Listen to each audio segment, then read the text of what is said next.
ఆన్సర్లో నాలుగో answer sir, నాలుగోది sir మీరు చూడండి. జిఓఎంఎస్ నెంబర్ 56 ప్రకారం విశాఖపట్నంలో Raheja corps real estate private limited hill number 3 మధురవాడలో 27.1 ఎకరా 99 పైసలకు ఎలా ఇస్తారని అడుగుతున్నా సార్. రియల్ ఎస్టేట్ సంస్థకి వాళ్ళు అడిగింది మేము అదే, కానీ ఈ 99 పైసలు పెట్టుకొని మీరు ఉద్యోగాల పేరుతోటి డేటా సెంటర్ వచ్చింది. ఇప్పుడు మీరు ఏం చెప్పారు, బెంగళూరులో వచ్చింది, హైదరాబాద్లో వచ్చింది, మీరు మాట్లాడితే నేను మాట్లాడాల్సి వచ్చింది. మీరు ఏదైతే చెప్పారో డేటా సెంటర్ తీసుకొచ్చారు, మేము తీసుకొచ్చి మీరు కంటిన్యూ చేశారు, మేము అప్రిషియేట్ చేస్తున్నాం మిమ్మల్ని కూడా, కాదనట్లేదు. కానీ అధ్యక్ష గూగుల్ ఆల్ఫాబెట్ కంపెనీ అధ్యక్ష 24 లక్షల స్క్వేర్ ఫీట్ ఆఫీస్ స్పేస్ రెంట్కి తీసుకొని 22,000 సీటింగ్ కెపాసిటీ తోటి అధ్యక్ష వారం క్రితమే అధ్యక్ష కర్ణాటకలో కంపెనీ పెట్టుకుంది. అదే విధంగా మనం ఎందుకు మూవ్ అవ్వలేదని అడుగుతున్నా అధ్యక్ష. మనమేమో భూములు ఇస్తున్నాం 99 పైసలకి, కానీ భూములు లేకుండానే ఉద్యోగాలు తెచ్చుకుని పక్క రాష్ట్రాలు ఆయన చెప్పారు తెలంగాణ కర్ణాటక గురించి మాట్లాడారు.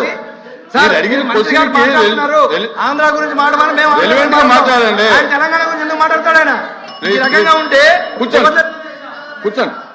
కూర్చోండి నా పూర్తవడం ఏంటిదే, మీ పూర్తవడం ఏంటండి? కూర్చోండి మాధవ్ గారు. నా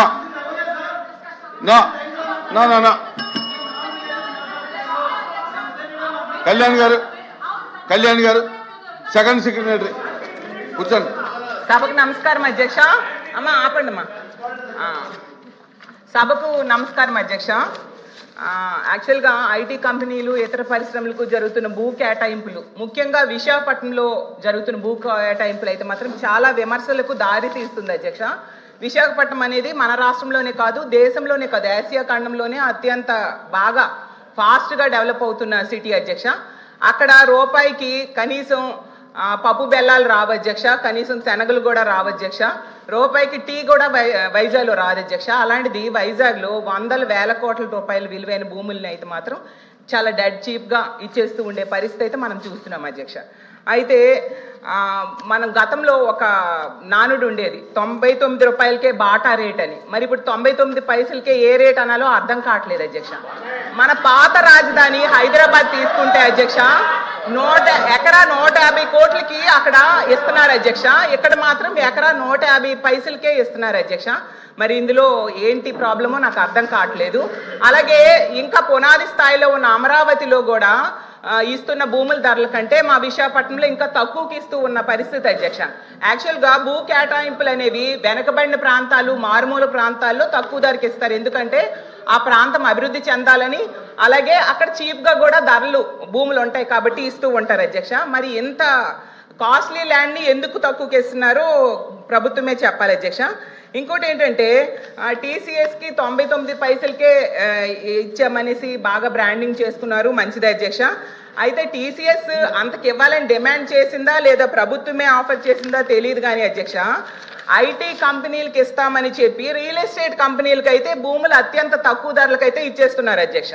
ఇప్పుడే చెప్పినట్టుగా రహేజా డెవలపర్స్కి 99 పైసలకేమో 27 ఎకరాలు కట్టబెట్టడం జరిగింది అధ్యక్ష. అలాగే అడ్రస్ లేని వర్సా కంపెనీకి డెడ్ చీప్ గా 3,000 కోట్ల రూపాయల భూమిని కట్టబెట్టాలని ట్రై చేశారు అధ్యక్ష. మాట్లాడినివ్వండి మంత్రి గారు ప్లీజ్. 1 సెకండ్ అధ్యక్ష, మళ్ళీ నేను ప్రశ్నిస్తున్నా. నేను 5 కంపెనీలని చెప్పాను అధ్యక్ష. 6వ కంపెనీ పేరు మేడం గారు ప్రస్తావించారు, ఆధారాలు పెట్టమన్నాడు. హౌస్ ఆరోపణలు చేసి బయటకు వెళ్తాను మేడం గారిని ఇప్పుడు ఆధారాలు పెట్టమని లేంటే చేస్తూ విత్డ్రా ది స్టేట్మెంట్ అధ్యక్ష. అంతేగాని ఉర్సాక్ మేము ల్యాండ్ ఎక్కడ ఇచ్చాం అధ్యక్ష? వీఆర్ నాట్ గివెన్, మేము ఇవ్వలేదు అధ్యక్ష. చాలా స్పష్టంగా నేను చెప్పాను, 5 కంపెనీలకే ఇచ్చానని చెప్పాను. ఒరిస్సాకి నేను ల్యాండ్ ఇచ్చానని మేడం గారు నిరూపిస్తే no problem, I will withdraw my statement. లేదంటే మేడం గారు స్టేట్మెంట్ విత్డ్రా చేయాలి, లేదంటే ఏదో ఆరోపణ చేసి మేము బయటకు వెళ్ళి తరపుంచడం మేము ఒప్పుకోవడానికి సిద్ధంగా లేదు. We're not willing to take that. ఒరిస్సాకి అంటున్నారు అధ్యక్ష, దయచేసి కరెక్ట్ కాదు అధ్యక్ష. మేడం గారు వివరాలు ప్రజల ముందర పెట్టమని కోరుతున్నారు అధ్యక్ష. మాధవ్ గారు ఇప్పుడు సెకండ్ సెక్రటరీ మాట్లాడుతున్నారు, మీరు లేచి మాట్లాడతారు ఎందుకు? నా కూర్చోండి మంత్రి గారు. 1 మినిట్ అమ్మా 1 మినిట్ మంత్రి. గత సెషన్లో కూడా ఇదే విషయం విమర్శిస్తే మేము ఇవ్వలేదు, ఇచ్చినట్టుగా నిరూపించండి అని చెప్తే మళ్ళీ అదే అలిగేషన్ చేస్తున్నారు. నేను అడుగుతున్నాను, మీరు కూడా ఉత్తరాంధ్రకు చెందినవారు, ఉత్తరాంధ్ర అనేది వెనకబడిన ప్రాంతం. ఎక్కడికి వెళ్ళినా సరే ఈ దేశంలో ప్రపంచంలో ఎక్కడ చూసినా సరే ఉత్తరాంధ్ర వాళ్ళు అక్కడ పనిచేస్తున్నారు అధ్యక్ష. మనకు అన్ని వనరులు ఉన్నాయి. ఉన్న వనరులు ఉపయోగించుకోకపోవడం వల్ల మన దగ్గర ఉన్నటువంటి చదువుకున్న యువకులందరూ ఉద్యోగాలు లేక నిరుద్యోగ సమస్యతో బాధపడుతుంటే ఈరోజు ప్రత్యేక మీకు ఒక చెప్పండి, నిరుద్యోగ యువకులకి ఉద్యోగాలు ఇవ్వాలనుకుంటున్నారో ఇవ్వకూడదు అనుకుంటున్నారో దానికి మీరు చెప్పండి. 99 పైసలకి మా చుట్టాలకు బంధువులకి ఇచ్చాం అధ్యక్ష. 99 పైసలకి ఇచ్చి ఈ భూమి ఇవ్వడం వల్ల అధ్యక్ష ఇప్పుడు ఆయన చెప్తున్నారు అధ్యక్ష, గొప్పగా చెప్తున్నాడు ఆయన. నిన్ననే బెంగళూరులో 20 ఇంత భూమి ఇచ్చారు, ఇన్ని ఉద్యోగులు గూగుల్ పెట్టారని చెప్తున్నారు. భూమి ఇస్తే వస్తారు అధ్యక్ష. ఒక ఉదాహరణ అధ్యక్ష, వెస్ట్ బెంగాల్ ఉంది అధ్యక్ష, మీరు అందరూ తెలుసు. వెస్ట్ బెంగాల్ ఆ రోజు భూమి ఇవ్వకపోవడం వల్ల అక్కడ ఉన్నటువంటి కంపెనీలన్నీ బయటకు వెళ్ళిపోయాయి అధ్యక్ష. ఈ రోజు గుజరాత్ బాగా అభివృద్ధి చెందుతుంది. కారణం ఏంటి?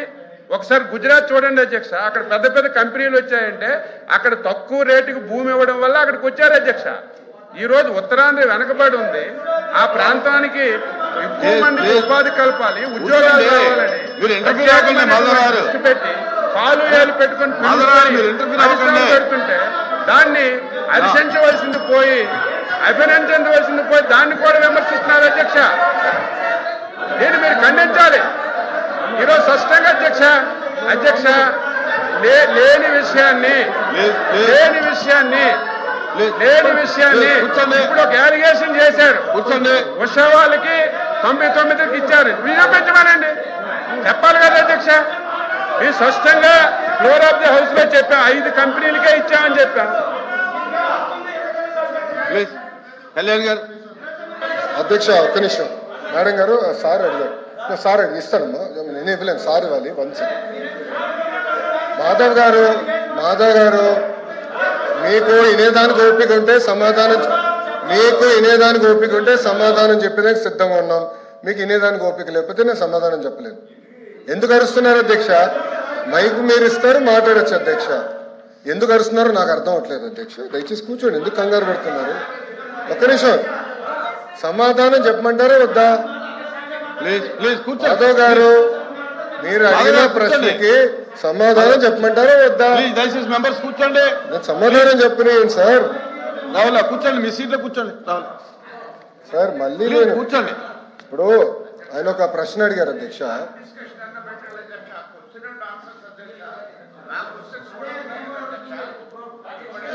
ఇప్పుడు అధ్యక్ష నన్ను సమాధానం చెప్పాలి అధ్యక్ష, ఎందుకంటే మంత్రి గారు మాట్లాడతారు. కూర్చోండి ఎర్రాజు గారు కూర్చోండి. కూర్చోండి ప్లీజ్, మెంబర్స్ కూర్చోండి ప్లీజ్, మెంబర్స్ కూర్చోండి. అమ్మా 2000 మాట్లాడదు కూర్చో. అధ్యక్ష ఇప్పుడు అడిగిన ప్రశ్నకి నేను సమాధానం చెప్తున్నాను. ఓకే, మీరు అడిగారు ఇంకా కొన్ని కంపెనీలు ఆంధ్ర రాష్ట్రానికి తీసుకురండి, లేదంటే పక్క రాష్ట్రాలకు వెళ్తున్నాయి. ఎస్, ఇప్పుడు ఈరోజు భారతదేశంలో 100 రూపాయలు పెట్టుబడి వస్తే దాంట్లో సుమారుగా 25.3 రూపాయలు ఆంధ్ర రాష్ట్రానికి వస్తున్నాయి. 25 పూర్తి చేయండి సార్. కూర్చో స్వామి. సార్ వినవయ్యా స్వామి. అరే గారు ఇప్పుడు ఓకే, మరో సభ్యులు ఒకటి ఆలోచించాలి అధ్యక్ష. ఇప్పుడు ఒకసారి ఆలోచించాలి అధ్యక్ష. ప్లీజ్ మాధవ్ గారు లెక్కల్లోకి వెళ్తే 151 11 అయినాయి. టీమ్ 11 తయారైంది. అది కూడా మాట్లాడదామా, డిస్కస్ చేద్దామా? ఓకే, మీ సీన్ రిపీట్ అవుతుంది, ఎందుకు కంగారు పడుతున్నావు అధ్యక్ష? ఇప్పుడు ఇట్లా వెళ్తే ఆనాడు హెరాస్ చేయలేదు అధ్యక్ష. 2019 నుంచి 24 వరకు మోహన్ దాస్ పై గారు ఏమన్నారు? There is economic terrorism in Andhra Pradesh అన్నారు. మీరు ఇట్లానే అమర్ రాజా బ్యాటరీని హెరాస్ చేస్తే వాళ్ళు వెళ్ళి ఎక్కడ పెట్టుబడులు పెట్టారు? తెలంగాణ రాష్ట్రంలో పెట్టుబడి పెట్టారు. వెళ్ళలేదు. ఎక్కడికి వెళ్ళింది ఆర్సిలర్ మిత్తల్? ఎక్కడికి వెళ్ళింది? మాధవ్ గారు మీరు వాస్తవాలు తెలియకుండా మీరు మాడటం కరెక్ట్ కాదు. ఆర్సిలర్ మిత్తల్ ప్రాజెక్ట్ ఉత్తరాంధ్రకు వస్తుంది. మేము భూములు కేటాయించాం, ఎన్వైరన్మెంటల్ క్లియరెన్స్ చేయించాం. పక్క రాష్ట్రాల్లో 10 సంవత్సరాల ప్రాజెక్ట్ ముందరికి వెళ్ళకపోతే ఇక్కడ ఉన్న మా మంత్రి టీజీ భరత్ గారి నాయకత్వంలో 16-17 నెలల్లో వాళ్ళని తీసుకొచ్చాం. That is going to be India's largest steel plant. ఒక విశాఖపట్నంలో 2వ స్టీల్ సిటీ మేము కట్టబోతున్నాం. ఎందుకు కంగారు పడుతున్నారు? ఎందుకు అధ్యక్ష అన్ని ప్రశ్నలు సమాధానం చెప్తున్నా. మాధవ్ గారు కొంచెం బీపీ ఎక్కువైంది, బీపీ బిల్ ఇవ్వండి, కొంచెం కామ్గా ఉంటారు. ఇప్పుడు ఆయన గూగుల్ గురించి ఒక ప్రశ్న అడిగారు అధ్యక్ష. న్యూస్లో వచ్చింది గూగుల్ ఎక్స్పాన్షన్ ఒక రాష్ట్రంలో చేస్తున్నారు. అక్కడ ఏం రాశారు?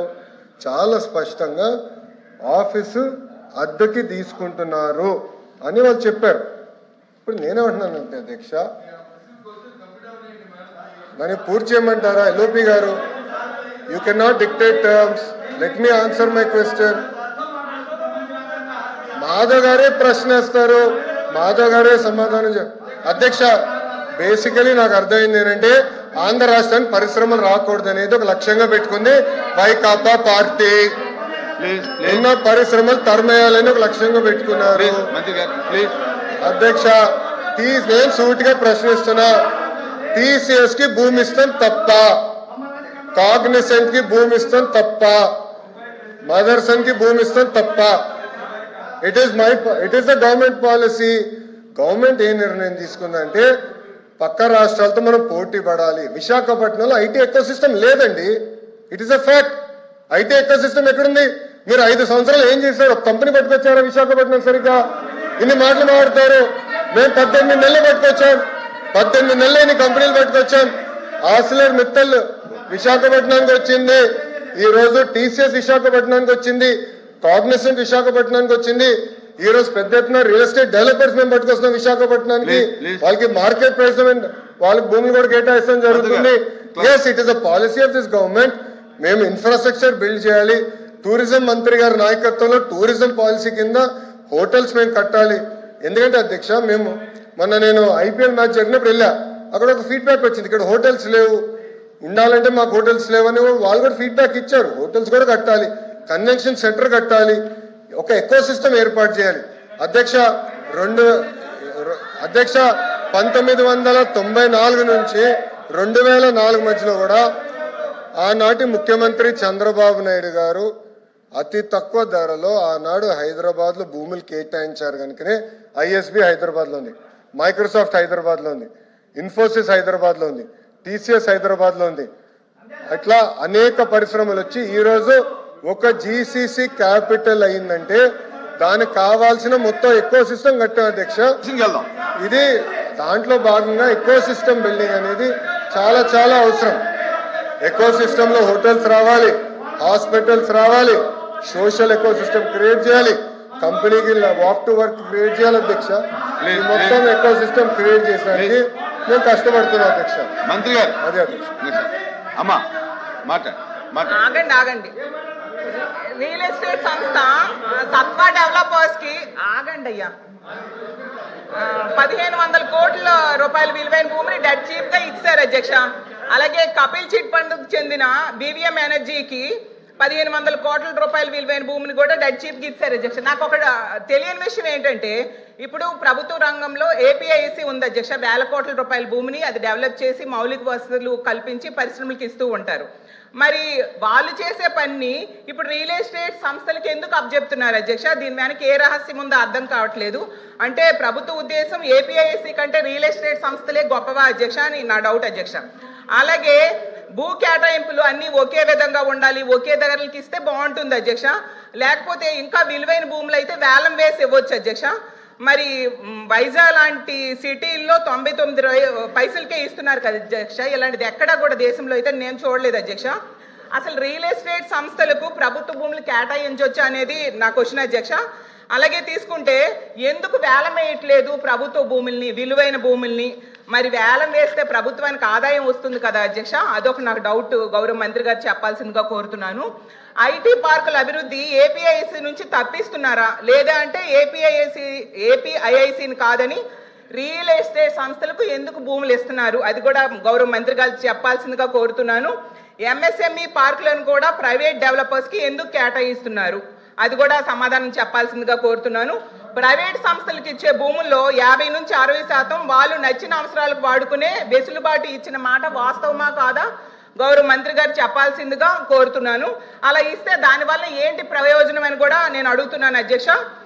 ఆ ప్రైవేటు సంస్థలకు లబ్ధి చేకూర్చాల్సిన అవసరం ఏముంది అని కూడా నా క్వశ్చన్ అధ్యక్ష.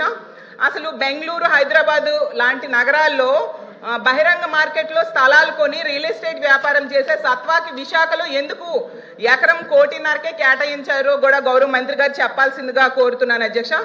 కపిల్ చిట్ ఫండ్స్ కి చెందిన బీవీఎం ఎనర్జీకి ఎకరం 1.5 కేమో 30 ఎకరాలు కేటాయించారు అధ్యక్ష. ఎందుకు మార్కెట్ ధర? ప్లీజ్ ప్లీజ్ ప్లీజ్ మంత్రి గారు. అధ్యక్ష గుడ్.